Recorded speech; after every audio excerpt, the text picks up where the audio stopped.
look around at work or at a party or on your Facebook page and wish you were more popular? Well, Jimmy Rhodes says this feeling isn't just a holdover from high school. Popularity is something we still crave. But there's a wrong way and a right way to be the center of attention, and that's at the top of the list. Think of every high school movie you've ever seen. But I can't help it that I'm popular. They're mostly about the quest for popularity. A lot of people think that we leave popularity behind in high school, but that's not true at all. Psychologist Mitch Prinstein is the author of Popular, The Power of Likability in a Status-Obsessed World. How likable we are when we're even young children, as young as 6 and 7 years old, is a strong predictor of how likely we are to get hired, promoted, to be satisfied in our marital relationships, how well we do as parents, and even predicting our health and our mortality. Great, The Die for My Demise was cast in kindergarten.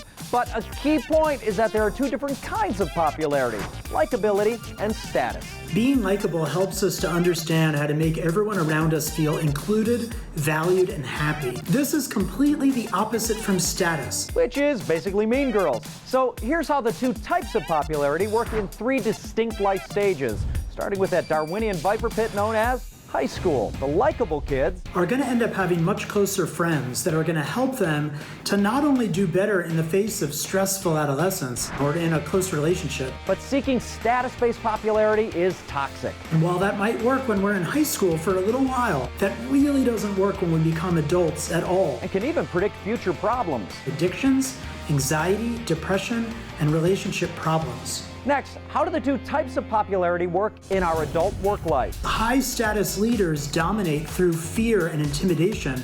Their employees might work for them, but they're not loyal to them whatsoever, and they tend to have a worse product. Likeable leaders do better. They get a team that's very invested in what they're hoping for folks to do, and that works really well together. Finally, how does all this work on social media? Social media has made it so high school never ends. Ironically, the quest for likes doesn't make you likable. It's all about seeking status. How much our posts make us seem influential and how much they're visible. This is a problem. People who crave likes lose some of their grip on reality. They're overly influenced by other people's disingenuous and false posts. The bottom line? If you weren't popular in high school, you can join about 95% of people who feel the exact same way. Choosing likability over status is at the top of the list.